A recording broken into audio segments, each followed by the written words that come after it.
Bueno, pues Arratsaldeon, buenas tardes. En nombre de la Asociación de Comunidades Cristianas Fe y Justicia y de la Asociación para la Formación y Estudios Sociales, AFES, soy, para los que no me conocéis, Xavier Ascasíbar y voy a presentar y a moderar esta charla de esta tarde.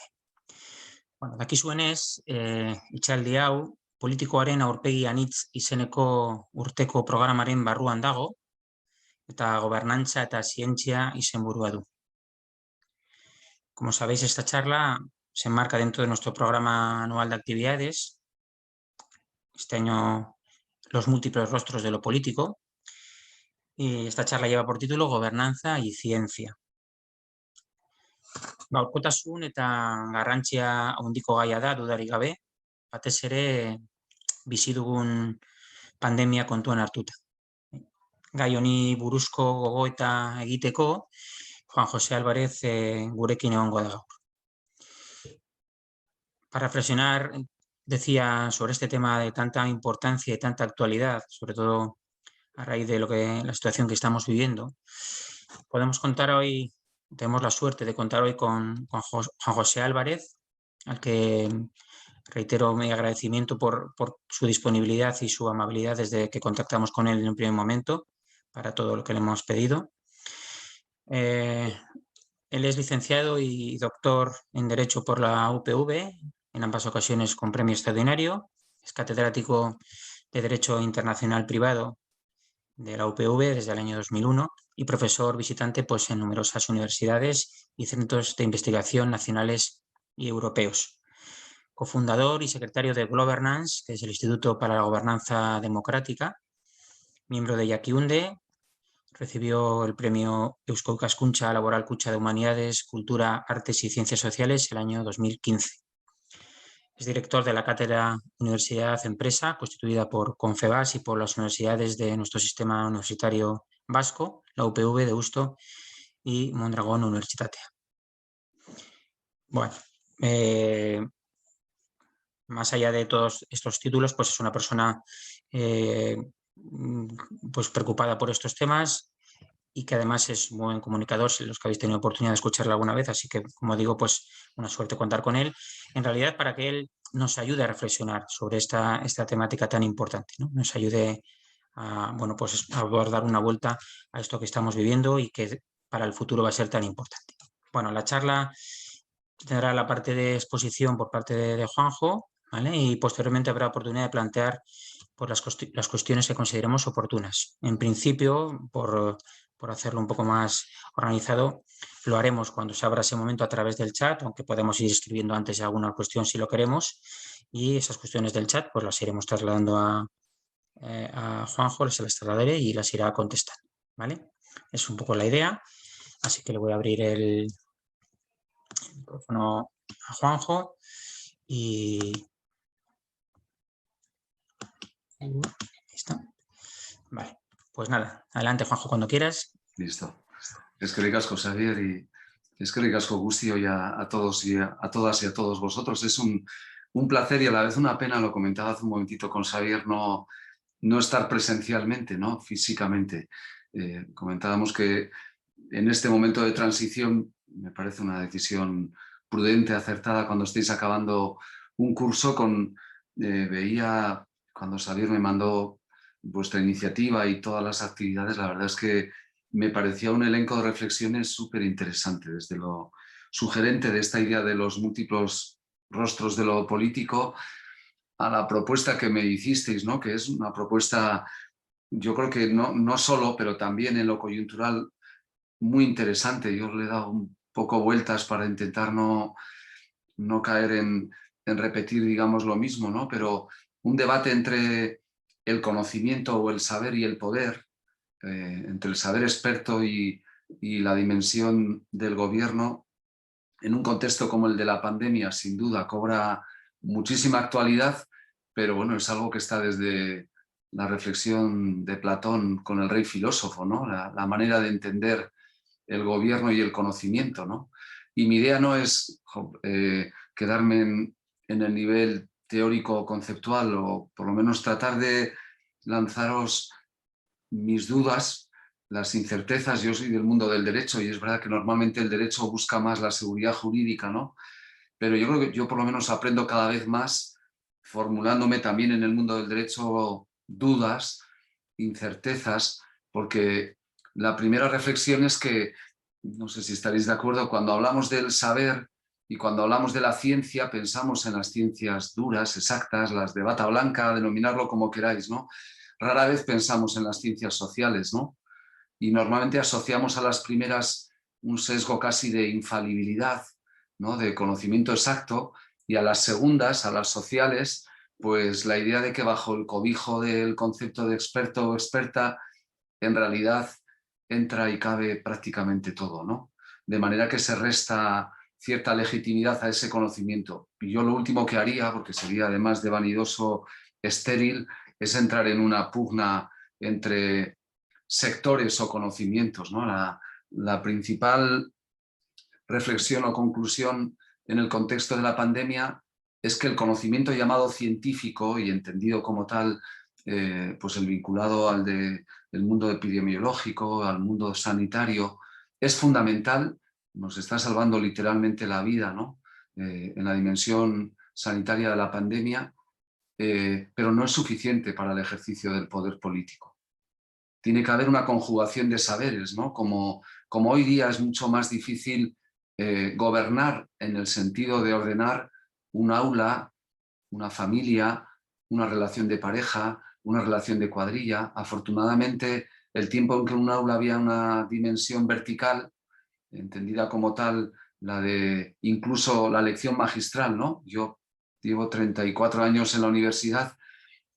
Al poco de terminar tuve la fortuna de que me propusieron entrar y las clases eran colocarte el micrófono, hablar hora y media o 2 horas o la hora que tocara y como entrabas salías, ¿no? Y la gente tomaba apuntes como hacíamos en esa época, ¿no? Y ahora esa dimensión sigue siendo importante, la de la formación en esa dimensión de conocimiento básico, pero la metodología no puede ser esa. Hay una mayor complejidad en la transmisión que para mí es un enriquecimiento, ¿no?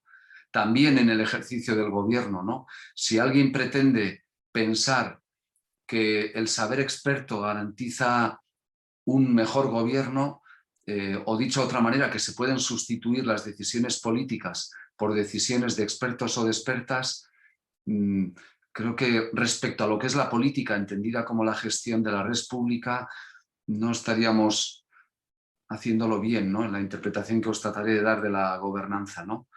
El resumen de esta primera introducción, que ya me he enrollado demasiado, es que yo no plantearía una relación entre el saber y el gobierno como una relación binaria, lo bueno y lo malo, el que sabe y el que no sabe, o desde luego tampoco lo plantearía en una dimensión jerarquizadora.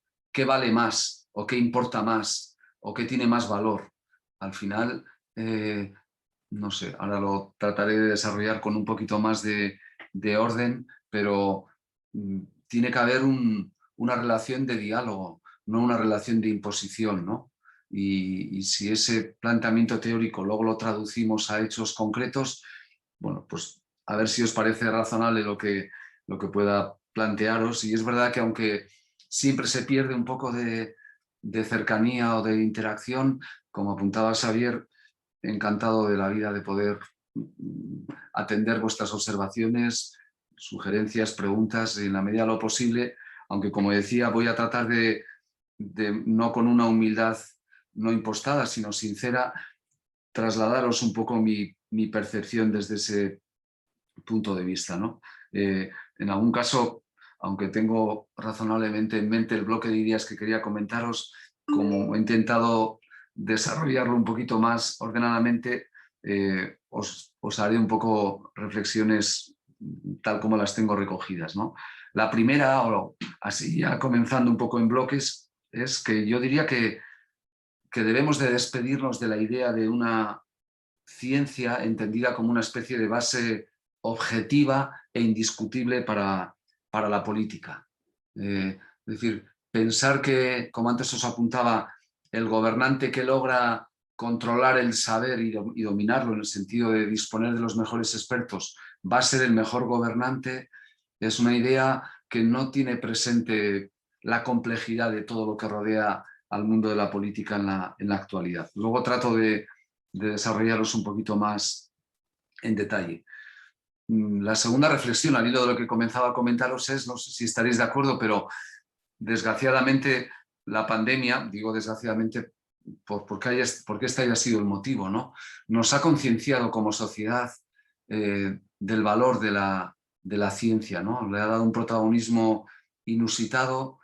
Creo que se ha logrado realmente bueno, una circunstancia imposible de prever hace solo un año, ¿no? Lograr en tan corto periodo de tiempo la dimensión de las vacunas, ¿no? En lo que eso representa, me parece que es, bueno, un éxito de esa dimensión enorme, ¿no? Pero os señalaba antes, ¿no? Que junto a ese protagonismo y a la idea de que en el imaginario popular, y sobre todo en este contexto de pandemia, lo identificamos con las ciencias duras, ¿no? Este concepto de ciencia o de conocimiento, pues pensaría por poner algún ejemplo, no digo para provocar, sí para suscitar reflexión, ¿no? No sé, en su momento y durante el curso escolar y en la universidad nos ha ocurrido igual, ¿no? El debate de abrir o cerrar las escuelas, ¿no?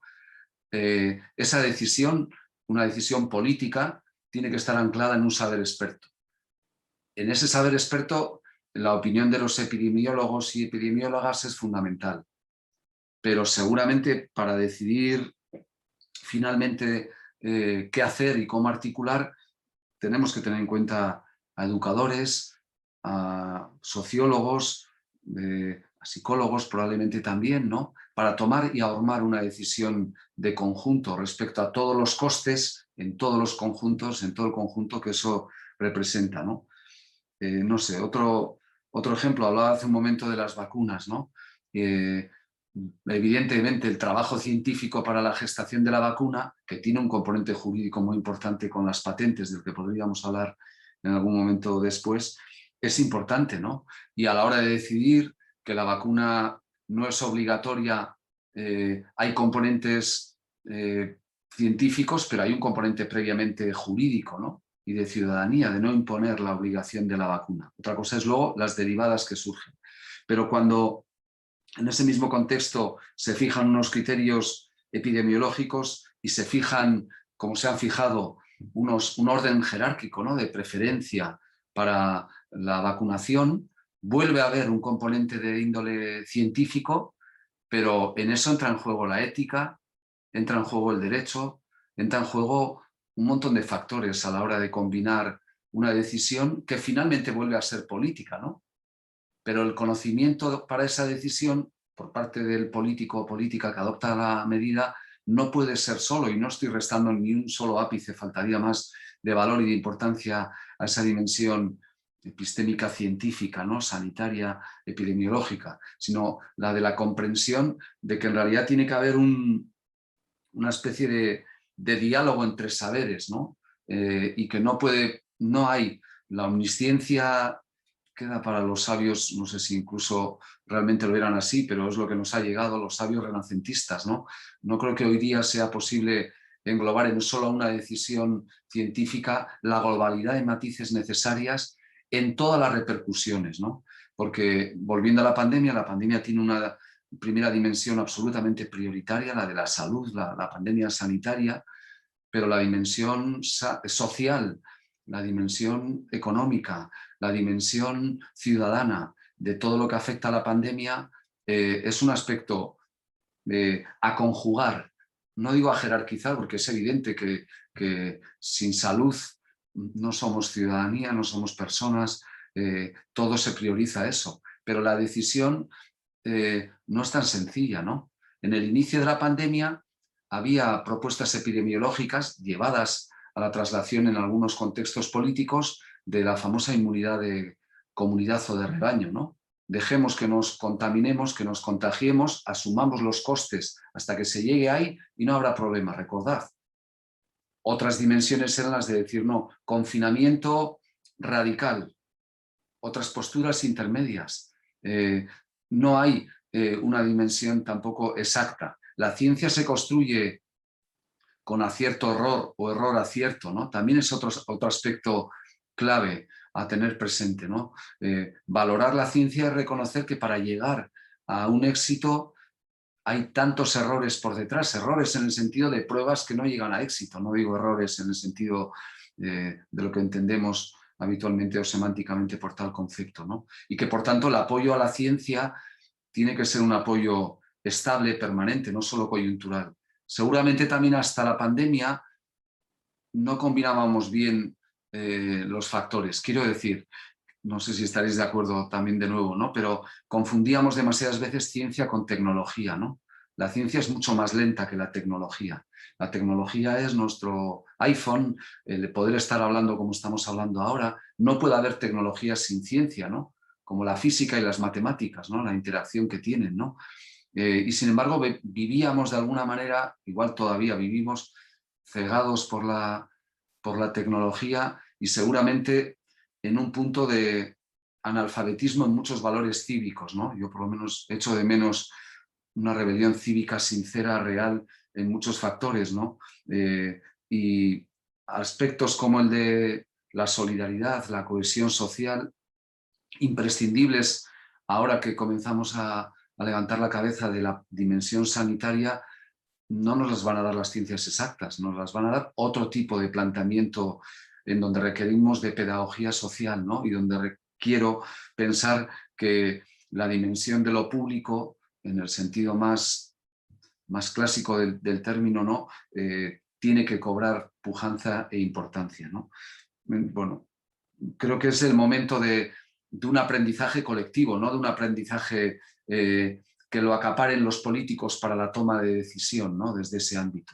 Y que la reflexión que os trasladaba es que seguramente, no sé también si estaréis de acuerdo o no, la evidencia de lo alejados que están esos mundos es lo complejo que está siendo, hablo en presente todavía, lograr una comunicación efectiva, afectiva, y que genere confianza en relación a esta cuestión, ¿no? Yo no pido a un político que no controla del tema que sea capaz de transmitir bien. Seguramente hay que apoyarse en quienes saben, pero tampoco es suficiente con que el conocimiento experto nos diga lo mal o lo bien que estamos, ¿no? El pesimismo constructivo de Sartori, ¿no? Que un experto te diga las cosas no van bien para que seamos conscientes del momento, pero hace falta algo más. Y creo que el elemento comunicacional tiene algo que ver con un punto, luego hablo sobre eso, ¿no? De fricción entre el saber y el poder, entre el conocimiento y el gobierno, ¿no? Y también creo con una cierta banalización del saber hasta el momento. Estoy dando demasiadas ideas a lo mejor en poco tiempo y un poco aceleradamente, pero seguramente luego os comento algunos manifiestos que científicos y científicas han hecho y que parece difícil no estar de acuerdo, pero yo quería ir un poco más lejos de la crítica que hacían. Es cierto que el poder político necesita de un saber experto, obvio, evidente, algo vacuo decir esto, vale, pero los políticos pueden decir, oiga, como yo no tengo conocimiento, necesito del saber, ¿no? Y los científicos, en lo que os hablaba en un manifiesto que se hizo, venían a decir, los políticos no saben, vale, ustedes saben, ustedes tienen que aportar conocimiento, muy bien. Luego entro un poco a valorar esa dimensión, pero a donde quería llegar con este paréntesis que habría era el de que también en el ámbito de la pandemia ha habido una ideologización del conocimiento, ¿no? Que es lo peor que puede ocurrirle a la justicia, a la ciencia y a otros contextos. Es decir, que el experto o experta resulte ser el experto o experta de una determinada orientación ideológica, ¿no? En el momento en que eso se produce, y eso es muy típico en ciencias sociales, ¿no? Y en el campo en el que yo ejerzo la docencia y el ejercicio práctico en el mundo del asesoramiento, la verdad es que se extiende la idea, demasiadas veces con razón, de que el papel soporta todo y que un dictamen puede decir una cosa y otro dictamen puede decir lo contrario. Y eso es demoledor, ¿no? Para quien no conoce realmente el fondo del asunto, acabas diciendo, a ver, ¿de quién me fío? Porque ya no es el factor de conocimiento, a veces es el factor de cercanía ideológica, el factor de cercanía empática, y eso es tremendo, llevado al terreno del ejercicio de la política, ¿no? ¿Cuántas veces se dice, ¿no? El político te pide un informe porque cree que tú vas a darle la razón, o lo que es peor, que te piden un informe anticipándote con los argumentos que tú tengas a bien poner, pero que el resultado tiene que ser esto, ¿no? Esa utilización instrumental del conocimiento es deontológicamente inadmisible por ambas partes, por el que se atreve a pedirlo y por el que mercadea con el conocimiento anticipando un planteamiento de esa índole, ¿no? No sé, yo tengo algunas experiencias de ejercicio de la formulación de dictámenes en sede americana, de Estados Unidos, por ejemplo, ¿no? Lo primero que te hace la persona o empresa o entidad que te pide un informe es leer todo lo que tú has escrito hasta ese momento sobre ese tema, para confirmar que por el hecho de que sinagmáticamente te va a pagar, tú no cambies o alteres tu criterio. Y para que se compruebe que tú, por supuesto que podemos cambiar de criterio y no pensar igual de lo que pensabas hace años en una determinada cuestión, pero ahora hablo de conocimiento técnico o experto, ¿no? Entonces, analizan esto no porque no se fíen de ti, sino porque quieren tener la garantía de que efectivamente nadie pueda dudar de que ese informe está anclado no en que te han pagado una determinada cantidad y que con eso también sacrificas tu independencia de criterio, ¿no?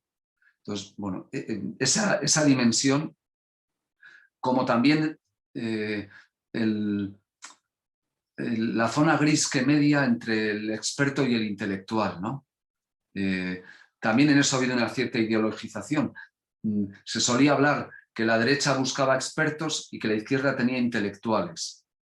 Y que el intelectual era alguien comprometido, como si no puede haber compromiso también desde otra orientación ideológica, ¿no? Resumen, tribalizar, llevar a las trincheras de lo político y de lo ideológico, también el conocimiento es el fin del conocimiento, ¿no? Me parece que demasiada carga de tribalización llevamos encima de nuestra mochila, desgraciadamente, ¿no? Como para trasladarlo también a este ámbito, ¿no? Y que en ese terreno siempre hacemos responsable a la política, que es la única capaz de resolver los propios problemas que genera la política, pero cuando eso se produce hay alguien que está actuando desviadamente en dos ámbitos. Antes os comentaba, el que lo encarga y el que lo lleva adelante bajo ese criterio, ¿no? Entonces, bueno, me parece que eso es demoledor para la dimensión del concepto del conocimiento y de la ciencia, ¿no? En el terreno de lo que os planteaba, ¿no? También tenía alguna reflexión preparada porque, bueno, en torno a la pandemia está habiendo, pues, no sé, crédulos, incrédulos, optimistas, pesimistas, constructivos, y todo ese debate conspirativo, negacionista, crítico que surge, ¿no? Yo lo último que haría, primero por respeto, es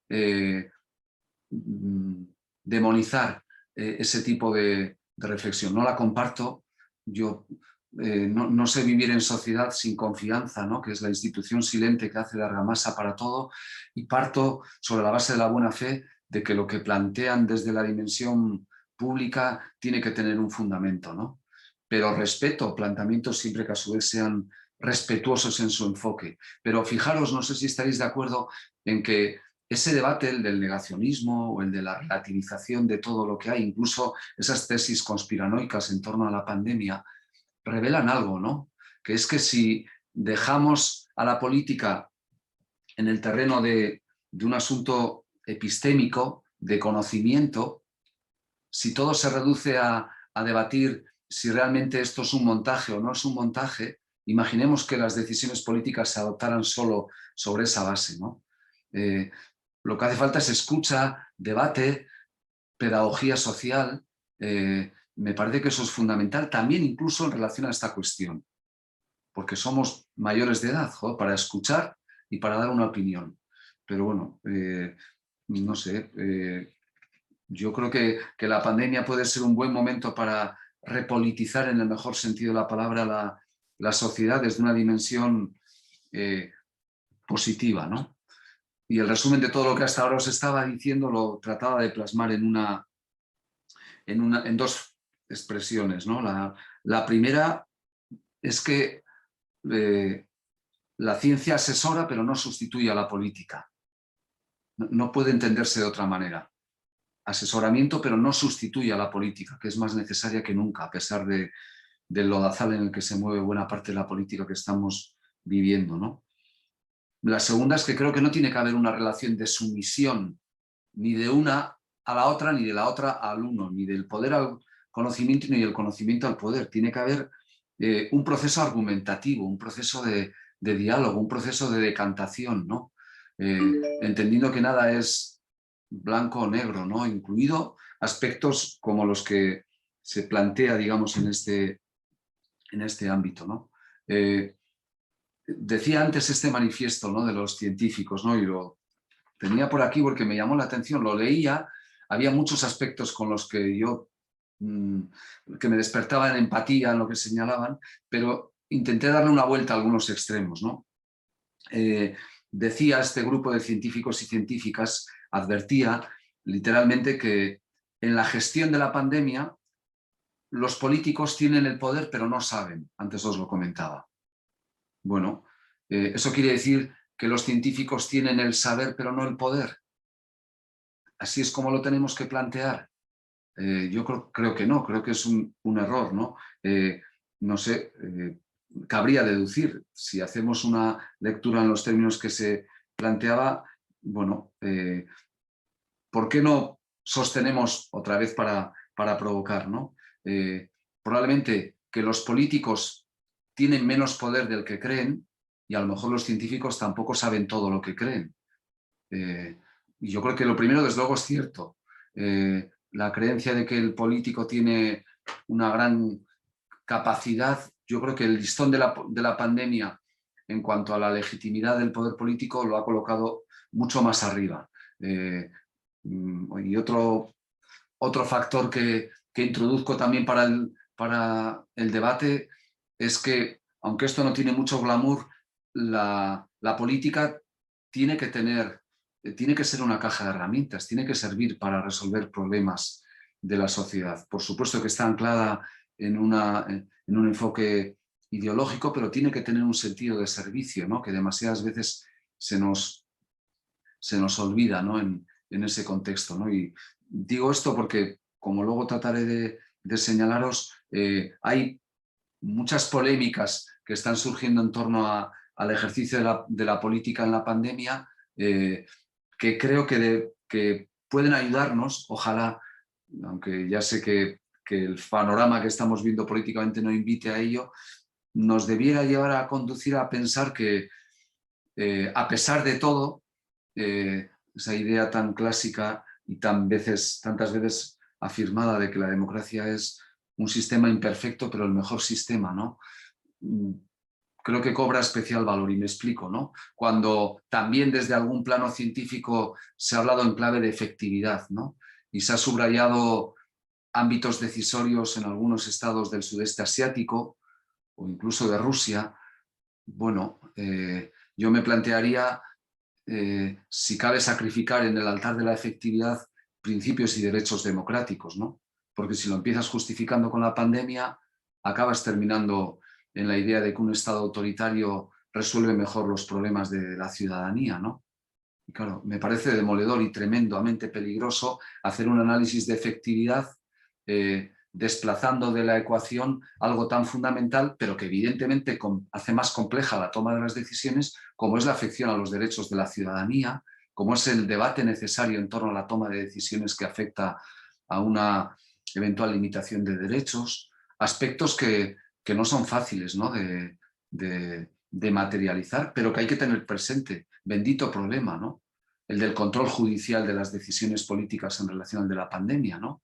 Yo prefiero, por muchos sinsentidos que haya podido haber en más de un caso, ese escenario y las dificultades que ha podido plantear al de ordeno y mando, ¿no? Pero bueno, ese es otro debate. Estoy superponiendo demasiadas capas a lo mejor de reflexión en ese terreno, pero me apetecía un poco subrayar esa dimensión que subrayaba, ¿no? No sé, también en muchas ocasiones escuchas en el otro lado de la barrera, científicos y políticos, una cierta decepción a los políticos diciendo es que no me dan unas pautas claras, ¿no? Bueno, es que de eso precisamente se trata de actuar cuando estás en el marco de la política. Fijaros, no sé, cuando Rousseau elaboró el famoso contrato social, lo hizo en una Suiza en la que la homogeneidad de la sociedad, en pensamiento, en clase social, en modo de vida, permitía hablar en individual del contrato social. Hoy tenemos un nivel de sociedad tan complejo que el ejercicio de la política no tiene varitas mágicas que permita resolverlo, y mucho menos en un contexto como el pandémico, ¿no? Que nos ha tocado vivir, ¿no? Sí diría, no sé, la sexta o la séptima idea para vuestra reflexión ahora y ojalá posterior, ¿no? Que esa vieja idea de que el conocimiento puede pretender aportar un elemento de, no sé, de racionalización al pensamiento político, ¿no? Bueno, puede ser interesante, pero no digo que no lo comparta. Es una premisa para el ejercicio de la praxis política el tener correcta información y correcto conocimiento. No tengo claro que un buen conocimiento garantice una mayor racionalización de la toma de las decisiones políticas. No, tampoco creo que es una ecuación, digamos, exacta desde ese punto de vista, ¿no? Dejo para luego otro nivel de conflictos entre incluso científicos dentro de ese ámbito, ¿no? Pero la reflexión que al hilo de lo anterior quería subrayaros es que no puede haber, en mi opinión, una traducción inmediata de un juicio científico a una decisión política. De la propuesta científica tiene que haber un filtro político, no un filtro ideológico, no un filtro de color del partido que esté gobernando, un filtro de la reflexión social respecto a la implantación de la medida de que se trate. No sé, pensar en la ley antitabaco, ¿no? Y la repercusión que tuvo, ¿no? Y cómo se anclaba en la base de un conocimiento científico, pero todo lo que llevó aparejada esa medida y esa decisión, ¿no?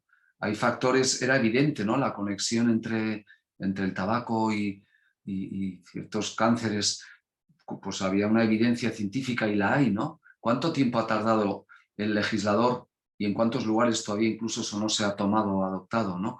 Ahí hay un ámbito en el que esa traducción inmediata del juicio científico a la decisión política, bueno, es un aspecto a tener presente, y yo trataba de subrayar que la lógica política tiene que tener un elemento de ponderación de ese saber científico, ¿no? Ponderar.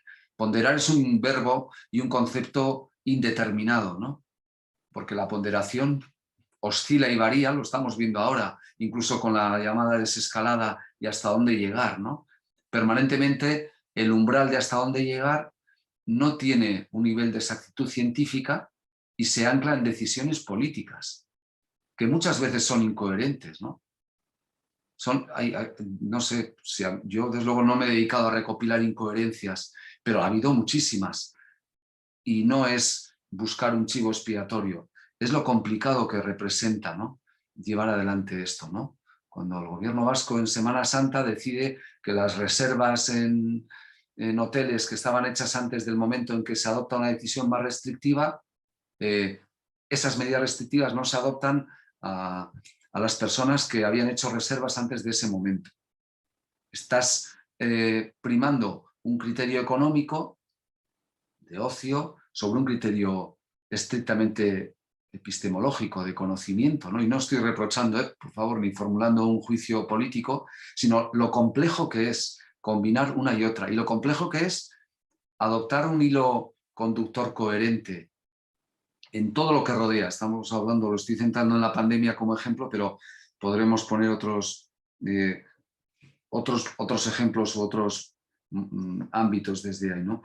Creo que el conocimiento, en lo que podríamos estar todos de acuerdo, es en que enriquece, igual que enriquece socialmente, enriquece y debe de enriquecer el ejercicio de la política, debe de fortalecer la capacidad de reflexión de la política, ¿no? Pero fijaros qué tipo de política hemos gestado, y a lo mejor nosotros, la ciudadanía, somos los más responsables de eso.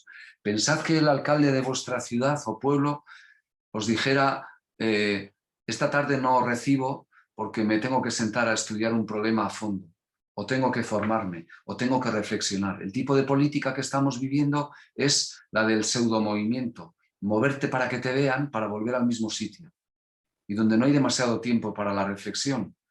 Lo que estás buscando es impactar generalmente a través de eslogans, a través de un tipo de discurso, con perdón, de serrín, que se queda ahí y se va, a través de impactar, desgraciadamente a veces, ¿no?, con una especie de liderazgo molecular. Hoy digo esto, mañana lo contrario, la notoriedad a través de un discurso provocador y rara vez a través de la reflexión, ¿no? O incluso convertir la política casi en un parque de atracciones, ¿no? Bueno, esto tiene un coste en términos de muchos ámbitos de decisión, ¿no? Entonces, de la misma manera que reclamar a un político, o sea, alguien piensa, ¿no?, que no puede haber una buena consejera o consejero de sanidad si no es médico o médica, ¿no? O que no puede haber un buen consejero de justicia o consejera de justicia si no es jueza o juez, ¿no?, o jurista. Bueno, conocer el sector puede ser importante, pero no es lo determinante para el ejercicio de la función pública en ese terreno, ¿no? De lo contrario, nos gobernarían los expertos o las expertas, ¿no? Y acabaríamos con la política entendida como tal. Y nos daríamos muy pronto cuenta de que esa no es la manera de gobernar una sociedad. Tiene que ser un elemento sustancial, imprescindible, fundamental, ¿no?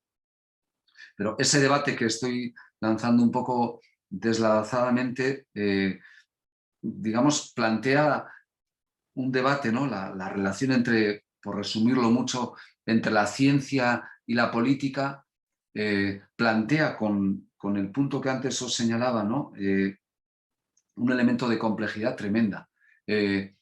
Bacon decía, ¿no?, ese lema tantas veces utilizado y muchas veces empleado de manera errónea, ¿no? El origen o el axioma original era saber es poder. Saber es poder. Bueno, y eso lo seguimos aplicando en muchos contextos, ¿no? Como vivimos en una sociedad muy, no sé, muy anclada demasiadas veces, a veces en el cainismo, por desgracia, pero muchas veces también en la envidia, ¿no? Parece que acaparar información sobre las personas, ese tipo de supuesto poder a través del conocimiento, te da una falsa sensación de poderío por notoriedad, ¿no? Es absurdo un planteamiento de esa cuestión. Yo creo que el saber objetivo es un factor importante, pero no es un factor legitimador del poder político. No debe de serlo, ¿no? Y no sé, no vamos a poner ejemplos, pero el régimen nazi acumuló un conocimiento científico brutal y también es conocido que había dirigentes importantes que eran capaces de disfrutar escuchando una ópera, ¿no? Mezclar ese tipo de reflexión para de ahí deducir no sé qué tipo de conclusiones, no creo que es el camino correcto o acertado, porque la maldad no está reñida con la cercanía a la cultura o con la cercanía a otro tipo de ámbitos epistemológicos de conocimiento, ¿no? No creo que esté, por desgracia, garantizada la bondad sobre la base del conocimiento. Tenemos múltiples ejemplos desde ese punto de vista, ¿no? Entonces, lo interesante y lo que a mí me apetece tratar de reivindicar es que lo que no puede ser es que el mundo del conocimiento y el mundo de la red pública, del gobierno, de la cosa pública, estén siendo o hayan estado tan alejados como han estado hasta el momento, ¿no?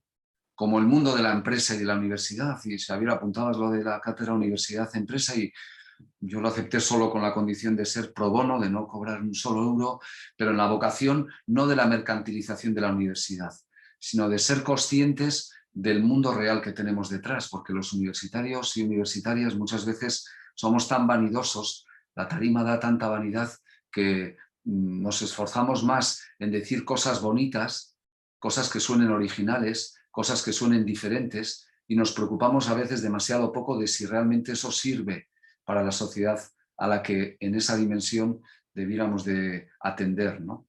Y creo que acercar esa dimensión del conocimiento experto al mundo del ejercicio a través de la política, ¿no? De esa dimensión es fundamental. Pero todo se instrumentaliza, ¿no?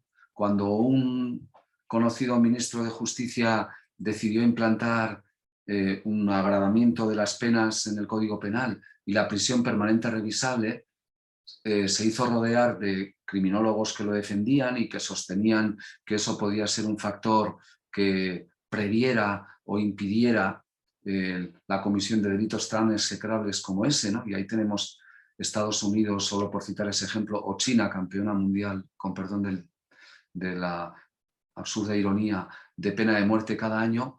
En el primer caso, en Estados Unidos, la evidencia de los cerca de 30 estados de los 50 que todavía mantienen la pena de muerte es que no tienen ningún poder desincentivador de actuaciones que tengan la pena de muerte como tal, ¿no? Pero voy a que además hizo algo más hipócrita, ¿no? Que es rodearse de familiares de víctimas de ese tipo de delitos tan execrables para en la rueda de prensa explicar que esto era lo que demandaba el pueblo, ¿no? Si en lugar de esos familiares colocas a 20 personas que después de estar en la cárcel realmente se han resocializado, pensaríamos lo mismo, ¿no? En ambos casos hay un conocimiento experto que es utilizado arteramente en el sentido de utilizado para una determinada finalidad, ¿no? Que a veces pasa desapercibida para nosotros como ciudadanía, otras veces no, porque se hace de manera tan obscena, tan evidente que la percibimos, ¿no? Y eso es tremendo, ¿no? Instrumentalizar el conocimiento no para el bien público y sí para una determinada orientación, ¿no? Eso es lo que para mí resulta tremendo, ¿no? Y perverso, digamos, en ese punto o en esa dimensión, ¿no? No sé, hablaba antes de fuentes de legitimidad, ¿no? Del poder político, y no quería cansaros ahora, ¿no? Pero ha habido una especie de sueño tecnocrático, ¿no? Y todavía hoy se habla de gobiernos de tecnócratas, hace poco incluso en Italia, ¿no? Pero ese sueño tecnocrático de decir, si un gobierno se rodea de los mejores expertos y expertas en una determinada materia o en cada uno de los ámbitos, va a resultar infalible. Yo creo que eso no es correcto, que la lógica política, la lógica ética, la lógica ideológica son puntos de vista igual de legítimos que el conocimiento para el ejercicio de la praxis política, que hay que tener presente a la hora de adoptar, volviendo a una decisión. Volviendo a la anterior, no sé, que la ciencia asesora, pero la ciencia no sustituye esa toma de decisión como tal, ¿no? Ocurre además, no sé si estaréis de acuerdo en que el juicio político hoy día a la hora de afrontar un problema tiene enorme complejidad. Muchas veces la propia identificación del problema no es claro o no es clara. De hecho, el diagnóstico en relación a la pandemia no era clara en muchos ámbitos. Perdimos mucho tiempo en ese diagnóstico porque no teníamos una base previa y había una especie de competición, ¿no? en ese campo en lugar de cooperar. Pero para mí lo relevante es que, no sé, lo trataba de expresar y lo leo para no olvidarme de la idea, ¿no? Que el conocimiento tiene que ir parejo a una dimensión deliberativa de la democracia. No podemos reducir el gobierno y la democracia al saber de los expertos y de las expertas. Tiene que ser un elemento que apuntale tomas de decisiones importantes, pero no es ni la solución ni la varita mágica, digamos, desde desde ese ámbito, ¿no? No sé, al final en la política, y era algo que tenía recogido, ¿no? No sé, creo que nos enseña algo también importante. Hemos vivido, ¿no? Lo definía muy bien, bueno, muchos pensadores, pero para mí el que mejor lo definió antes de la pandemia era, entre otros, Lipovetsky, ¿no? Que hablaba de cómo vivimos o vivíamos, y creo que seguimos, aunque la epidemia nos haya hecho, la pandemia nos haya hecho relativizar un poco el factor tiempo, pero vivimos muy en la tiranía del presente, ¿no? De lo efímero. Él decía que somos ciudadanos y ciudadanas aparentemente más autónomos que nunca, más capaces de gobernarnos en el sentido de todos los elementos instrumentales que tenemos para dotarnos de una vida propia, ¿no? Incluso casi viviendo endogámica aisladamente, y a la vez somos más dependientes que nunca, ¿no? Y esa visión de lo efímero, de lo presente, de una visión del ocio, ¿no? Como la panacea en muchas cosas de la vida en sociedad, de un consumo desorbitado, ese tipo de planteamiento es la antítesis de las herramientas de solidaridad y de cohesión social que antes os comentaba, ¿no? Donde creo que hace falta hace falta innovación social. Cuando hablamos de conocimiento científico, yo lo que pensaba es que la política se sigue haciendo como en el siglo XVIII. Maquiavelo sigue estando presente porque en realidad la manera de entender la política no difiere mucho de hace 2, 3, incluso más siglos, desde luego, pero es el único parámetro de conducta en el que seguimos anclados en una manera de entender las relaciones completamente obsoleta y superada. Y el resto evoluciona a una velocidad espectacular. Hay tal asincronía, ¿no? Tal diferencia entre un plano y otro, que el hecho de que hayamos podido comprobar el elemento clave, instrumentalmente clave, del conocimiento para la vida en sociedad, ojalá nos aporte una lección de pedagogía social en ese campo, ¿no? Al final, no solo lo apuntaba, ¿no? Innovación, pero también innovación social requiere valores hoy, no sé si denostados, pero orillados, ¿no? Y apuntaba el valor del esfuerzo, de la creatividad, del emprendizaje, de la curiosidad, de la asunción de riesgos, de promover entre todos, gobernantes, educadores, familias, una cultura de ensayo y error que hablaba al inicio de esta reflexión, ¿no? Y también que creo que no podemos contentarnos con ser una sociedad subvencionada, ¿no? Instalada en las rutinas, en lo ya sabido, ¿no? Si algo nos ha debido de servir la pandemia es para darnos cuenta que ahora se habla de la resiliencia famosa, ¿no? Estamos incorporando a nuestro vocabulario conceptos que estaban por ahí olvidados, ¿no? Y, no sé, al final nosotros en particular, me refiero a Euskadi, ¿no? Que no tenemos recursos naturales, ¿no?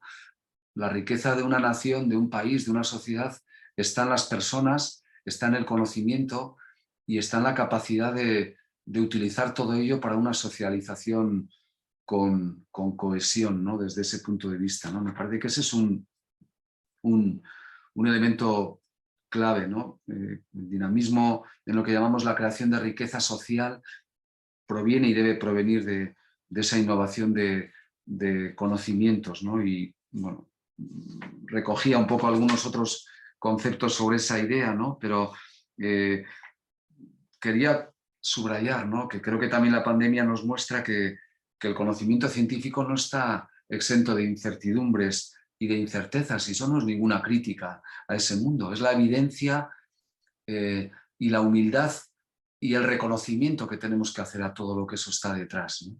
Me parece que es súper importante hacer esa lectura, ¿no? La segunda, el poner en valor el conocimiento científico como elemento fundamental en nuestra cultura, pero no identificar la ciencia exacta con la varita mágica para entender que el político va a acertar en su decisión. La tercera, no sé, el aprendizaje colectivo, ¿no? Cuando te muestran el saber, te muestran lo que no sabemos, ¿no? Todo lo que no sabemos, ¿no?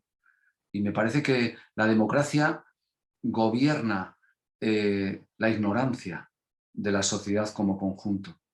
Y la democracia, por tanto, no puede ser la democracia del que más sabe, porque sabrá de una determinada cuestión, pero igual ese conocimiento resulta absolutamente ajeno en términos de empatía a la puesta en práctica de políticas sociales necesarias en otro plano, ¿no?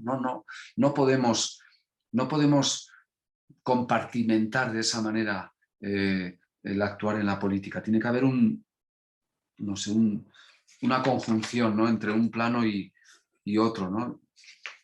Reflexionaba para ir terminando y abriros el debate, ¿no?, a la reflexión. Llevo 51 minutos y no me quiero alargar mucho más para abrir vuestras reflexiones, pero yo concluía, por un lado, que yo salgo en este momento de este estadio de la pandemia ya también vacunado con una sola dosis, porque pasamos el COVID en casa todos con síntomas más o menos leves, con una mezcla de esperanza y de pesimismo constructivo, ¿no? O sea, esperanza porque sin ese motor, si se gripa ese motor, no hay manera de actuar en la vida, ¿no?, y de tener un poco la chispa necesaria para seguir intentando ayudar y facilitar la vida a los que tienes alrededor, que es la mejor manera de vivir de manera, en mi caso al menos, reconfortada, ¿no?, sentirte útil.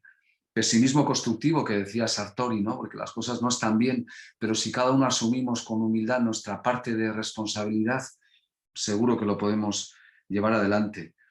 Tercero, rescatando, entre otros, a Tony Judd, ¿no?, que decía que por muy egoístas que seamos, creo que nos damos cuenta de que todos necesitamos servicios públicos, necesitamos la vida en sociedad, necesitamos apoyarnos colectivamente. De otras crisis se ha salido con el sálvese quien pueda, ¿no? Si yo estoy razonablemente bien y floto como un corcho y no me hundo, ojalá a todos les vaya bien, pero así nos ha ido entre estados, entre comunidades e incluso entre ciudadanía, ¿no? Y creo que, bueno, algo de eso debiéramos de tenerlo presente, ¿no? Decía Jean Monnet que nada subsiste sin las instituciones y que todo es posible con las personas, ¿no?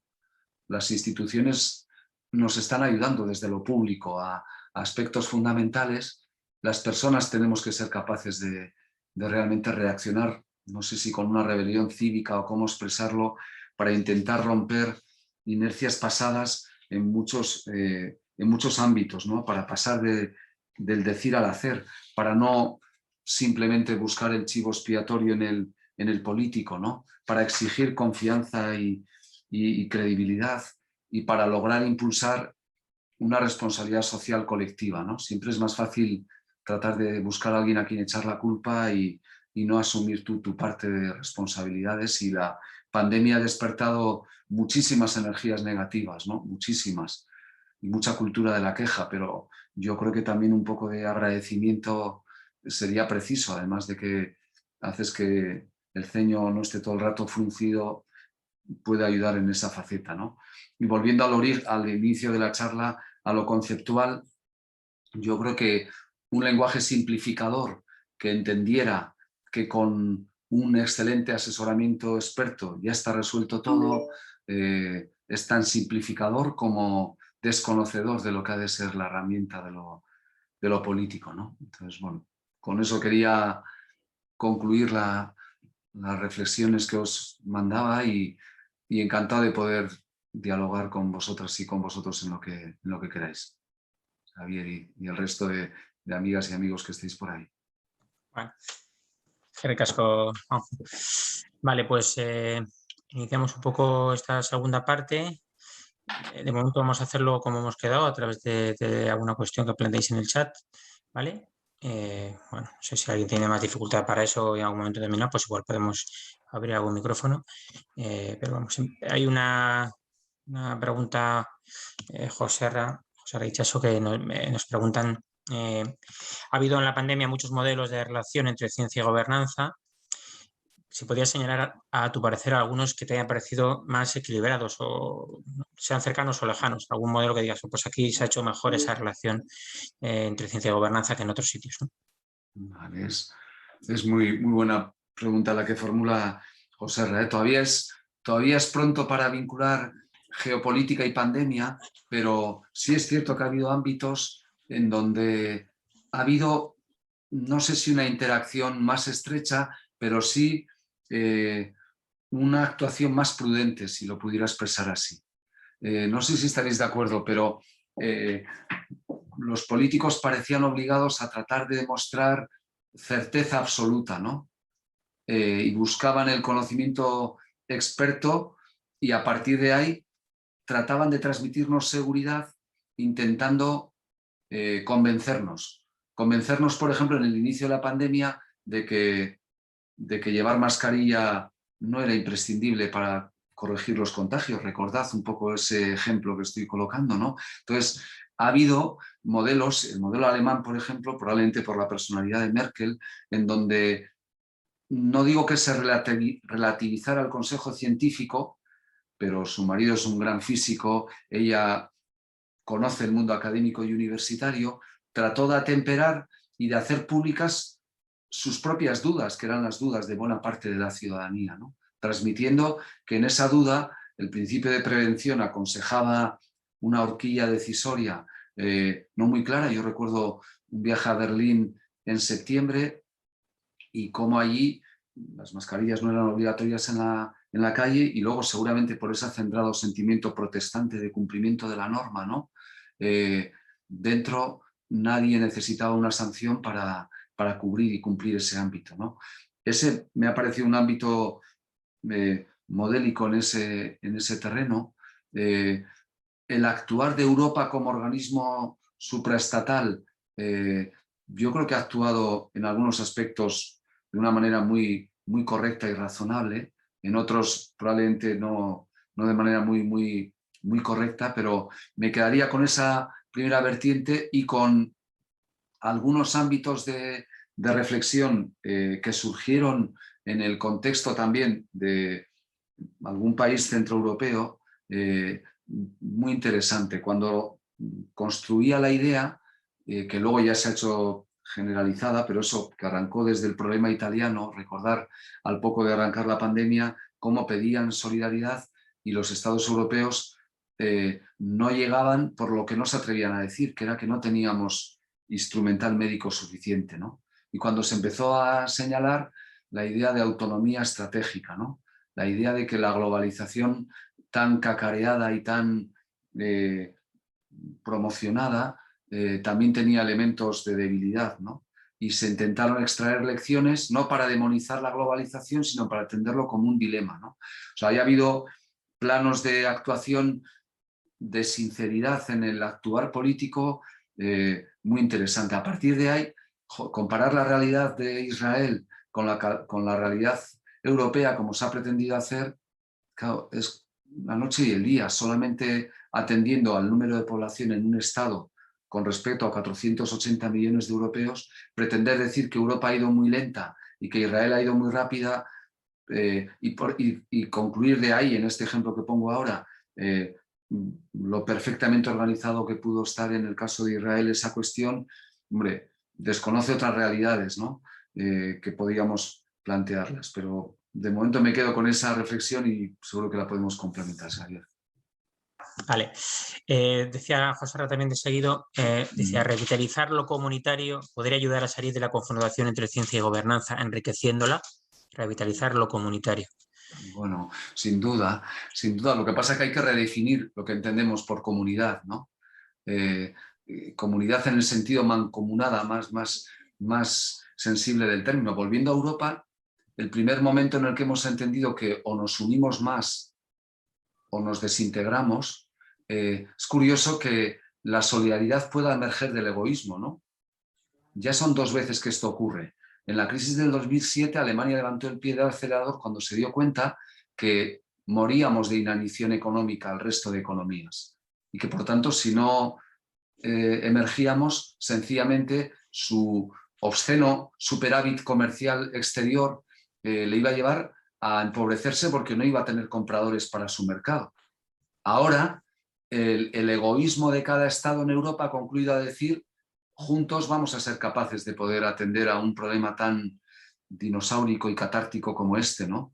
no me gusta ese tipo de valoración de comunidad que emerge en ese contexto, sino el que entiende que realmente el concepto de lo público es absolutamente compatible con la defensa del individualismo al que nos conducen otra serie de tendencias sociales, ¿no?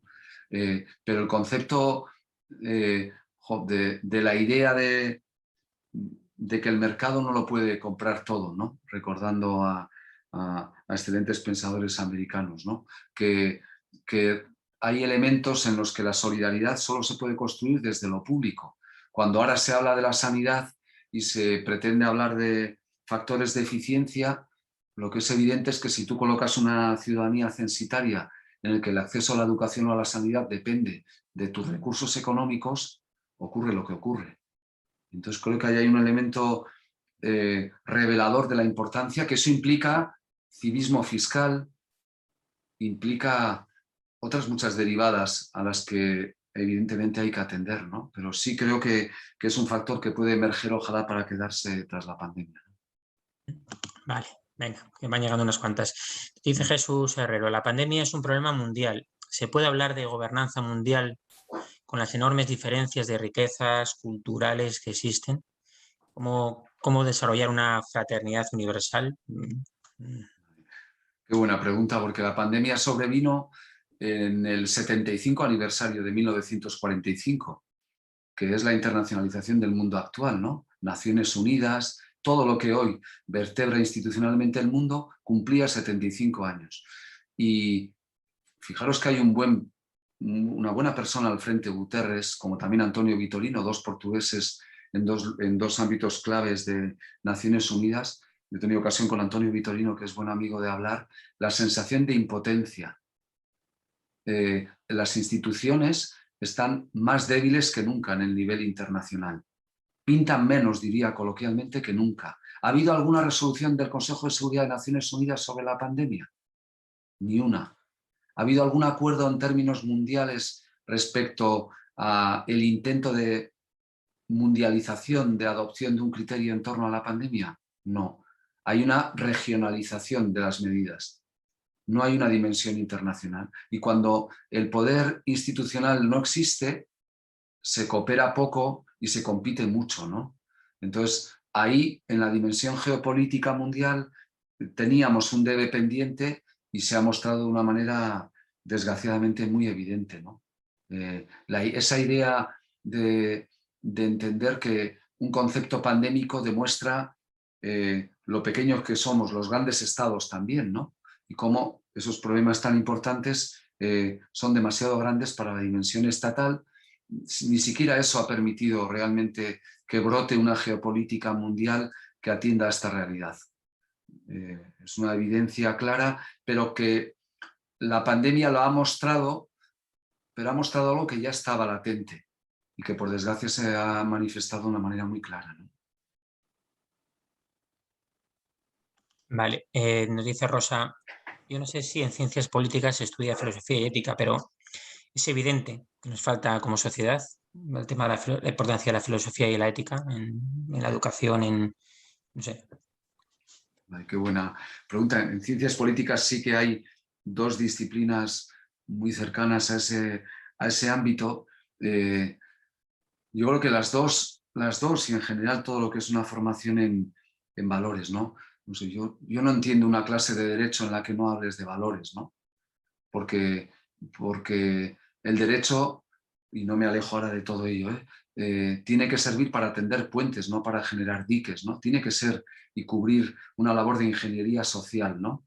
Los puentes reales los construyen los ingenieros, ¿no? Me encanta había un artículo reciente de Muñoz Molina hablando de la belleza de los puentes, ¿no? No puedes emplear ni proyectar una ciencia política y un actuar social sin anclarlo en la filosofía y en la dimensión ética, ¿no? Me parece que es fundamental. Cuando alguien dice en el terreno nuestro, es que este es demasiado buena persona para ser abogado, ese discurso es demoledor, tremendo, además de falso, ¿no? Pero es lo que existe, ¿no? Y también el identificar, hablar de esto con el buenismo, ¿no? Social, ¿no? Al final yo creo que se trata de una coherencia, de de valores, ¿no? Y me parece fundamental. En eso también el modelo formativo es un modelo demasiado compartimentado, incluso a este nivel de la formación universitaria. No sé, yo cuando les planteo un problema de gestación subrogada, que es un problema de internacional privado, si no anclas previamente al análisis de esa institución, analiza los valores éticos que está detrás, para luego jerarquizar, porque el derecho, cuando hay varios elementos contradictorios o varios valores contradictorios, los tiene que jerarquizar. Los tiene que jerarquizar. En el ejemplo que estoy poniendo, y me he metido en un charco, el Tribunal Constitucional portugués dio una lección fantástica. Se estaba debatiendo un proyecto de ley sobre esta materia y dijo: el primer valor que hay que anteponer es el de la madre gestante, no el de la pareja que hace un contrato mercantil con la madre gestante. Y por lo tanto, si usted proclama la irrevocabilidad de ese contrato, eso no es admisible. Aparte de la valoración que quepa hacer sobre esa figura mercantil, sobre si es posible o no la mercantilización de esa figura, si tú entras directamente a una lectura jurídica sin anteponer el análisis de los intereses en presencia, nunca vas a hacer una buena justicia. Lo cual no significa estar de acuerdo con el valor que jerarquices, pero ponlo. ¿Existe el derecho a ser padres o existe el derecho de un hijo a una familia? Que era lo que estaba en la materia de la adopción internacional presente. De eso hay que hablar antes de hablar de la solución jurídica. Y luego la solución jurídica probablemente no satisfaga de la misma manera en razón de las opiniones éticas, ideológicas o de todo tipo. Es lógico que no haya satisfacción, pero previamente tienes que hacer ese umbral. Y por lo tanto, volviendo a lo anterior, si la ciencia política, que promete más que lo que cumple, porque no hay una ciencia de la toma de las decisiones políticas, ni en la mejor facultad de ciencias políticas del mundo, no sé si es Stanford o Georgetown o cuál es, en ese afán por poner rankings a todo, que me parece una perversión de la educación, porque es la mercantilización del destino universitario, pero ni en la mejor existe una ciencia de la toma de las decisiones políticas. Y menos mal, porque eso es imposible, porque no hay una proyección teórica que te permita la infalibilidad en esa toma de decisiones. Un buen político tiene que estar anclado en valores, y los valores no tienen que estar soportados, en mi opinión, en una orientación ideológica y sectaria, ¿no? Pero bueno, me he desviado un poco de la pregunta, que me parece súper oportuno, perdonad. Vale, Ainhoa nos plantea, en las zonas donde la gobernanza es escasa, donde los gobiernos no pueden asumir o no asumen en la práctica sus responsabilidades en materia de protección de derechos, incluidos los derechos humanos, ¿cómo se podría garantizar una gestión eficiente y efectiva en esos países, en esas circunstancias? Es que la gobernanza es el gobierno del gobierno, ¿no? Este neologismo, que ya no lo es tal, ¿no? Pero que emergió, lo que venía a hacer ver era que el gobierno, tal como lo entendemos hoy día, requiere de procesos de construcción de una toma de decisión que no puede recaer en un Consejo de Ministros, ni siquiera en uno de 21, como tenemos ahora en España, o de 30 y pico, como tenemos en Francia, que son más asambleas que consejos, ¿no? Por el número, ¿no? El problema que plantea Ainhoa, y que es muy interesante, es que llamemos gobierno a lo que en realidad y en puridad no es un gobierno, ¿no? Sino que es un régimen autócrata que pretende emplearse de una determinada manera. Lo mismo que el gobierno y la ética, ¿no? Una buena ética no garantiza un buen gobierno, pero sin ética no puede haber un buen gobierno. Yo puedo tener una buena dimensión ética y no ser un buen gobernante, pero no voy a ser nunca un buen gobernante si no tengo valores éticos. Y desde luego no puede haber gobernanza si no hay gobierno, entendido como gobierno aquel que atiende al interés colectivo y común por encima de un interés individual o de un partido o de quienes te han votado. Y por supuesto, la estructura formal de supuesta democracia, creando la existencia de un supuesto gobierno, si no está anclado en valores democráticos, directamente ya no solo es que no pueda haber una gestión efectiva, ¿no? Es que no hay una gestión democrática, ¿no? Me refería a eso anteriormente a, claro, la simplificación en la toma de las decisiones. Hay quien estima que que es un parámetro a tener presente. Bueno, de la misma manera que la panacea de la participación ciudadana no garantiza el buen gobierno, porque hay cosas que no puedes someter a la votación ciudadana, ¿no? Si necesitamos, no sé, para una transición de 20 años, necesitamos depósitos o vertederos para los residuos que generamos. Ninguno queremos un vertedero en nuestro pueblo, ¿no? Si hacemos un referéndum en todos los municipios de Euskadi, ninguno lo querrá. Luego, si proyectamos la participación ciudadana a eso, ¿cómo resolvemos el interés público? La otra opción es cerramos todas las industrias y que no haya residuos. No hay una varita mágica para una toma de decisión como esa, y creo que es una pregunta súper oportuna, pero que nos daría para otra charla porque es un tema súper potente desde ahí. Vale, Rosa nos pregunta de manera concisa: ¿gobernanza y contar la verdad es compatible? Qué buena pregunta, la de la verdad. Yo hablaría de la sinceridad, ¿no? Más que de la verdad, ¿no? Yo me fiaría de un político al que le comprase o le pudiera comprar un coche de segunda mano, ¿no? Lo cual significa que a lo mejor no me cuenta todo lo que sabe cuando hablamos ahora de transparencia y lo colocamos lo entronizamos, ¿no? En el altar de la democracia, ¿no? El proceso de tomas de decisiones políticas exige en muchas ocasiones discreción, prudencia, pero lo que exige transparencia es que me expliques cómo has llegado a tomar la decisión que adoptas. No me ocultes esa realidad. Explícame eso para tener esa información, ¿no? El concepto de verdad está muy sobrevalorado a la hora de la valoración del político. Yo lo que le pediría es transparencia para que me explique, porque si se equivoca, como nos equivocamos cualquiera de nosotros o nosotras, y me explica que ha obrado de buena fe para intentar llegar a obtener los resortes para tomar esa decisión, le voy a entender. Le voy a entender.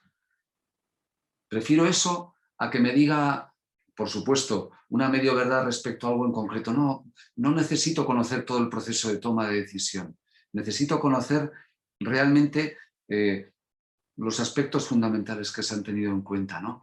Y una gobernanza, entre otras cosas, razonable y correcta es aquella que entienda esta cuestión. Os pongo un ejemplo. Hay una especie de euforia en los asesores y asesoras de los políticos por poner en abierto la agenda de ese político durante todo el día. Sé lo que hace desde que toma el café a las 8 de la mañana hasta las 6 de la tarde. Como si eso fuera la panacea de la transparencia. Seguramente las decisiones más importantes no están en esa agenda. Y a lo mejor no las tengo que conocer.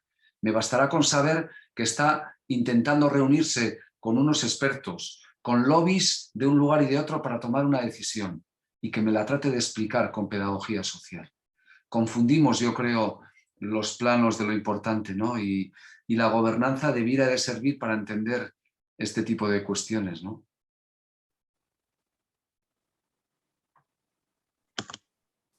Miquel nos plantea una pregunta, es un poco más larga. A ver, en un mundo tan globalizado como el que vivimos, vamos a estar expuestos a cualquier situación como la vivida cada vez más a menudo.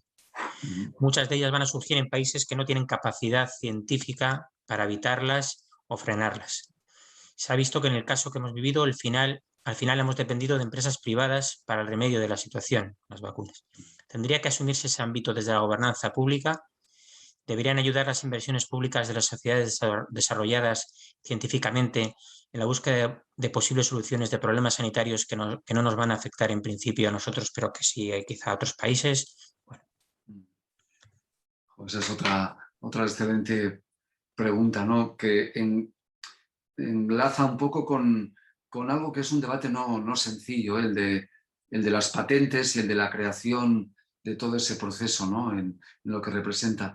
Yo, creedme, es un debate también jurídico en el que no me voy a meter. No tengo claro que la expropiación de la patente garantizara digamos, la solidaridad en que se llegara a todos los lugares. O dicho de otra manera, igual más correcta, que no sería preciso la expropiación de la patente para evitar la privatización de ese mercado. la privatización de ese mercado podía lograrse otorgando el carácter de interés público a la difusión de las vacunas, o al actuar del conocimiento científico en la prevención de futuras necesidades pandémicas o de otra índole, y en garantizar la aportación de herramientas financieras, de herramientas tecnológicas, colectiva, global o mundialmente, ¿no? Pero eso choca con los proteccionismos. La Organización Mundial del Comercio nació teóricamente para tratar de evitar que esto que estamos comentando ahora ocurriera en las enormes diferencias entre los llamados estados desarrollados y aquellos que no están en ese estadio, ¿no? Y la propia Unión Europea practica el proteccionismo que critica a Estados Unidos con el algodón y otros productos. Cuando ponemos aranceles para frenar o evitar la llegada de productos en otro ámbito. Cuando China entró en el 2001 en la OMC, nos dijo que se iba a democratizar, que iba a respetar las reglas de juego, luego no lo ha hecho. Y yo no le voy a sacar la cara ahora al sátrapa de Trump en sus valores, pero lo que dijo es, oiga, si el de enfrente no cumple las reglas, ¿qué sentido tiene que yo las cumpla? Yo no obro en la vida, o trato de proponer que no se obre. Si el de enfrente obra mal, espejo, yo también voy a obrar mal, ¿no? Pero seguramente deberíamos de empezar por replantear y reequilibrar esas dimensiones, y nos encontramos con un problema que es el que antes trataba de apuntar, que es que mientras en el Consejo de Seguridad de Naciones Unidas haya el veto de los miembros que tienen ese derecho de veto, ¿no? Es decir, que 5 estados dentro de cerca de 200 estados en el mundo tengan la capacidad de vetar actuaciones de este tipo, pues nos van a plantear problemas. Y desgraciadamente no ocurre solo en este ámbito, y desde luego no voy a recordar a Adam Smith, porque no creo que el egoísmo de las naciones sea lo que enriquezca al mundo, pero del egoísmo comercial o mercantil ha surgido el que tengamos vacunas que hoy día supongan un alivio para la situación. Por favor, entendedme que a mí el capitalismo caníbal, o sea, me parece la antítesis de una vida en sociedad. Pero como el otro resorte no funciona, el único que está siendo operativo es este. Es una desgracia, pero es esto, es la realidad. Es la realidad. Y entonces, ¿cómo corregir esa desviación y ese desequilibrio? Requiere una sentada para la que no hay un liderazgo global que lo pueda encauzar, en mi opinión, en este momento, ¿no? Vale, no tenemos todavía ninguna pregunta más. Te lanzo yo una, ya que estoy de moderador, me aprovecho y lo hago in situ. Y cuando hablamos de gobernanza y ciencia y pensamos en ciencias, estamos pensando con la pandemia pues en ciencias tipo eso, más epidemiológicas, gente que sabe tal, ¿no? Pero acabas de hablar tú de las ciencias económicas, ¿no? Hablando de Adam Smith y tal, ¿no? Entonces, claro, mi pregunta es, claro, cuando tú piensas que algunas personas que saben de epidemiología me pueden aconsejar en cómo superar una pandemia, en qué hacer, vale, pues parece que es, entre comillas, algo más científico y poco ideologizado, entre comillas, aunque siempre hay una parte. Pero cuando hablamos de la economía, por ejemplo, ciencias económicas, si hablamos de pues, expertos en economía y hablamos, uno tiene la sensación de que es que la economía se puede poner en muchas direcciones y ideologizarla mucho y es más, es una ciencia como más proclive a, ¿no? a darle un sesgo concreto de cómo quieres solucionar un problema, ¿no? Entonces, claro, como estamos hartos de los políticos, entre comillas, la gente está cansada y dice, pues que pongan a gente que sepa y tal, ya, y poner a economistas que sepan, pero claro, un economista sabe, pero sabe y le gusta la economía que le gusta, que no son todas iguales, ¿no? Entonces, yo creo que hay ámbitos son más proclives a ideologizar, ¿no? Y al final,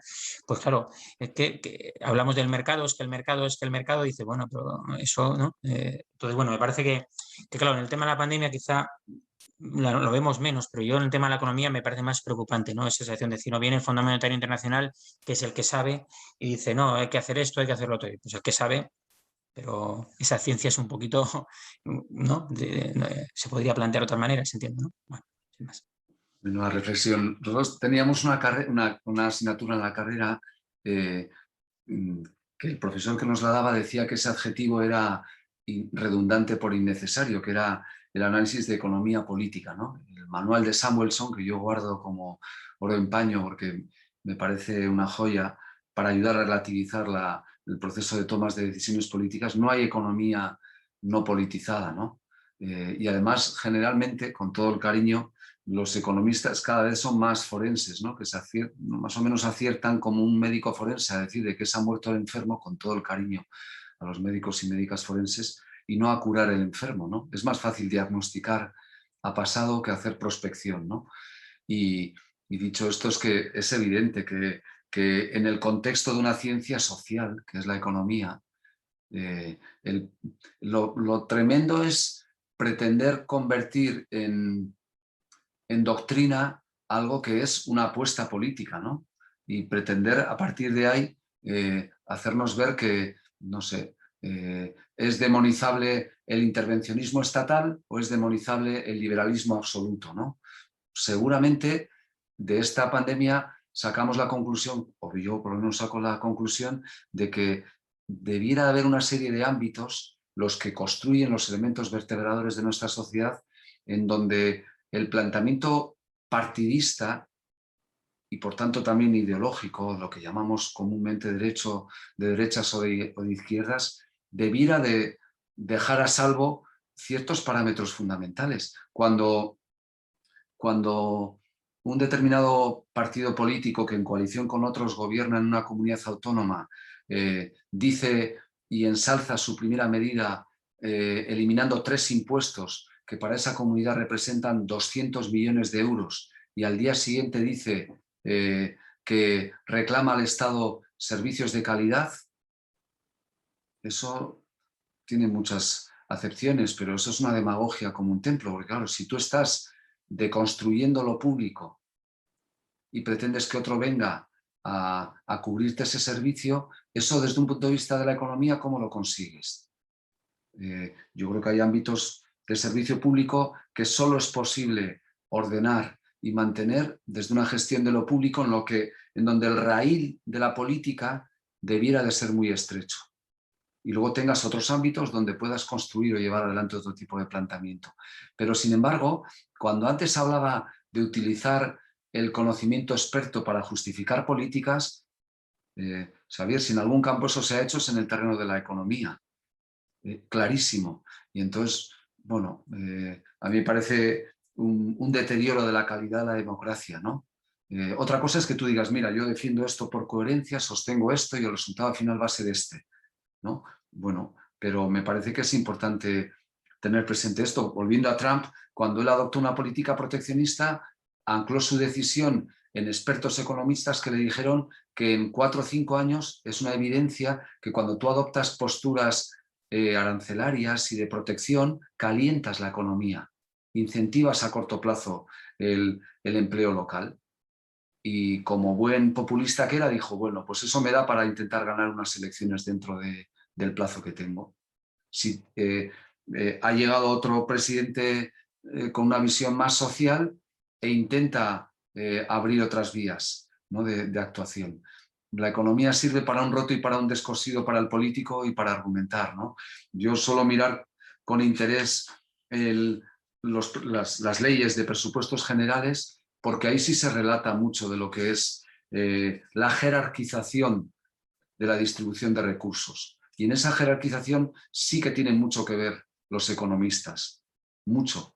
Pero que la política venga marcada por el dictado del economista y no al revés, que el economista ayude a instrumentalizar esa política, hacerlo primero me parece pervertir la política al servicio de un enfoque supuestamente técnico, ¿no? Bien. Vale, nos plantea Iñaki, ¿qué peso crees que tienen en este momento los estudios sociológicos, las encuestas, etcétera, en las decisiones políticas? Bueno, las encuestas, y con todo el respeto a la demoscopia y a todo lo que supone, yo creo que nos muestra la foto del momento en que se hacen. Yo creo que están sobrevaloradas en su importancia o en su trascendencia, ¿no? Porque al final el político se guía más por si la sociedad vamos a hacer así o así a una medida que adopte, y eso a veces encorseta unas tomas de decisiones, ¿no? Y a veces las hace también incoherentes, ¿no? Y también en muchas ocasiones, cuando una ley incomoda, vamos a recurrir a un análisis sociológico para ver si puedo deducir de ese informe que no hay mucho interés o que no se demanda mucho, ¿no? Es un poco un Guadiana que se emplea más o menos en razón de lo que interesa, ¿no? Yo pienso que es una especie de tiranía para el político hoy día pretender estar midiendo día a día casi el estado de ánimo, ¿no? De la ciudadanía respecto a él o a ella, ¿no? Y revela, yo creo, que una poca madurez del sentido de la política, ¿no? La política hay que mirarla a un medio plazo y se construye con decisiones del día a día, pero vivir sujeto a esa tiranía de que lo que voy a decir ahora siente mejor o peor, o dime cómo has sentado para ver si profundizo o no, me parece que encorseta en exceso y que no es democrático tampoco. El otro día, no sé, se entronizó ya un resultado de la visión en Euskadi de la pandemia con un resultado de menos del 10% de la población. Menos del 10 era que eran 3.333 encuestas y vivimos 2.700.000 personas en este país. Y ya se generalizaba a partir de esas encuestas una foto que se entendía que era poco menos que infalible, ¿no? Bueno, del resultado que dé, a mí me hace relativizar ese tipo de planteamientos. No digo que no se deban de hacer, pero me parece que hay una cierta hipertrofia, un exceso, ¿no?, en el recurso a este tipo de planteamiento. Rosa, ante una pregunta que no sé qué vas a poder decir, pero bueno, ¿qué tendría que innovar la política mundial, según tu criterio? ¿Qué tendría que innovar la política mundial? Pues es muy difícil responder, pero yo diría que, y aplicaría esta máxima en todos los lugares, ¿no? Primero, que yo aplique el respeto a terceros, el mismo que quiero que se me aplique a mí como país, como comunidad, como sociedad. El segundo, que vivimos en un mundo, y la pandemia es evidente, donde hay interdependencias, ¿no?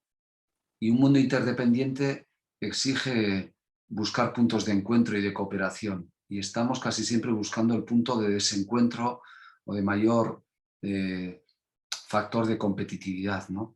Y lo que pasa es que eso requeriría un tipo de liderazgo mundial que desgraciadamente parece no existir, pero en mi opinión bastaría con proyectar estos dos principios a la realidad. Seguramente eso no haría mejores a realidades sociales muy complicadas, pero al menos podría construir un razonable equilibrio a nivel mundial. Cuando hablamos de sostenibilidad, ¿no?, la sostenibilidad son valores.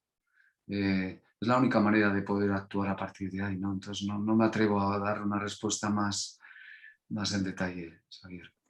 Bueno, vamos a ir, si os parece, con la última pregunta, ¿vale? Que lo vuelve a plantear Ainhoa y dice: la política se podría entender como un intento de articular la diversidad de perspectivas, pero actualmente ¿es esto posible? Porque me resulta difícil determinar cuál es el bien común a nivel de toda la sociedad, teniendo en cuenta esa diversidad que hay. ¿Cuál es el bien común? ¿Quién lo determina? Vale. El sentido de la política era que unos representantes, porque entre todos no lo podemos hacer, reflejaran el pluralismo, la diversidad política, ideológica, de toda una comunidad y llegaran a un acuerdo de mínimos para convivir, ¿no? Vivir entre diferentes, convivir entre diferentes, es el sentido de la política, ¿no? Y una sociedad sin política sería una sociedad más injusta y probablemente todavía más desigual de lo que es, ¿no? Lo que ocurre es que la política ha perdido el sentido para el que nació, porque en realidad se está ejerciendo política más para defender lo mío y para proteger lo mío que para ensanchar consensos, ¿no? Entonces, la clave de la política es el arte de vivir en desacuerdo, ¿no? La Arcadia feliz de una sociedad sin problemas no existe ni en los cuentos de nuestros niños y niñas, ¿no? Para eso está, la política no puede hacer eliminar los problemas, tiene que lograr ser capaz de encauzarlos. Y hoy día está siendo más el problema que la forma de solución, ¿no?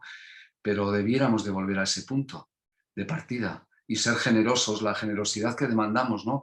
Porque en nuestros contextos vitales, familiares o de cuadrilla, estamos forzados a llegar a un acuerdo, ¿no?, para convivir, ¿o no? Pues eso debiéramos de ser capaces de llevar adelante, ¿no? Pero no parece que prospere mucho esta idea, Xavier. Vale, si quieres para acabar, pues si quieres lanzar un último mensaje, te he oído hablar también en la entrevista ayer en Radio Popular y de la esperanza, que eres una persona, bueno, pues que gusta vivir con esperanza, que es algo imprescindible para seguir viviendo.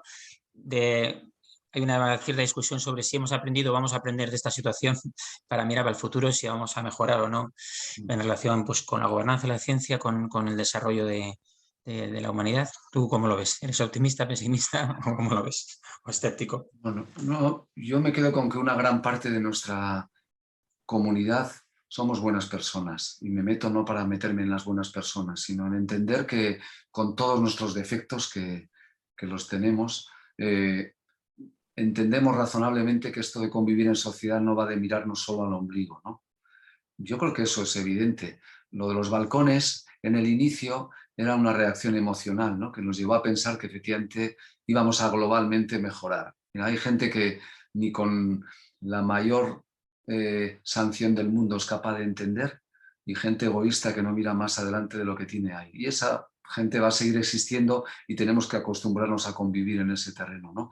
Pero dentro de nuestra imperfección, yo creo que hemos salido o estamos saliendo de una situación enormemente compleja. A mí me hace pensar que si somos capaces de resolver un problema como este, tenemos músculo y capacidad social para atender a otros, ¿no? Y que al final, no sé, pensaba en la esperanza en un ejemplo que os puede parecer ridículo para terminar, ¿no? Yo suelo hacer deporte matinal ahí por Zarauz, donde vivo, a las 6 de la mañana, ahora es de día, pero durante el invierno es de noche y todavía cuando era de noche recuerdo una mañana, además de mucho frío, una mujer por el malecón de Zarauz y evidentemente ni me paré, pero a mí se me quedó grabado como una mera anécdota para pensar en la esperanza, ¿no? A las 6 de la mañana, cuando esa buena mujer iba paseando, se agacha para recoger un papel de al lado de una papelera y lo echa a la papelera. Nadie le está viendo, ella pasa, entiende que hay algo que es un gesto menor, ridículo, puntual. Dices, jo, ¿cuánta gente como esta mujer vivimos? Mucha gente, capaz de hacer el bien no para quedar bien con los demás, sino porque le reconforta entender que se puede llevar adelante, ¿no? Y yo me parece que ese es un resorte del que no somos conscientes que tenemos. Y por eso, poniendo el acento en las personas, estoy convencido de que podemos llevar adelante. No existe esa Arcadia feliz que planteaba anteriormente, pero esto mismo hace 10 años, esta misma pandemia y la forma en la que espero podamos salir también en la dimensión económica y social, no hubiera sido posible. Y yo creo que eso tiene que hacernos pensar que para nubarrones negros ya tenemos un montón que tiene que ser posible, ¿no? Entonces, me quiero quedar con esa idea, ¿no? Muy bien, pues nada, muchísimas gracias, Juanjo. Lo está escribiendo también la gente en el chat. Muy interesante escucharte y dejarnos interpelar por todo lo que nos has contado. Y pues nada, eso, un placer haber contado contigo. Espero que cada uno ahora nos ayude a reflexionar y en el día a día pues a seguir trabajando por que este mundo un poco mejor pues sea posible. Vale, es que ricasco, Juanjo, benetan. Eskerrik asko. Denoi, ojalá podamos vernos en algún momento presencialmente, ¿eh? Ojalá Un pueda ser un poco abrazo más adelante. a Venga, todos. gracias a todos y a todas por estar también ahí.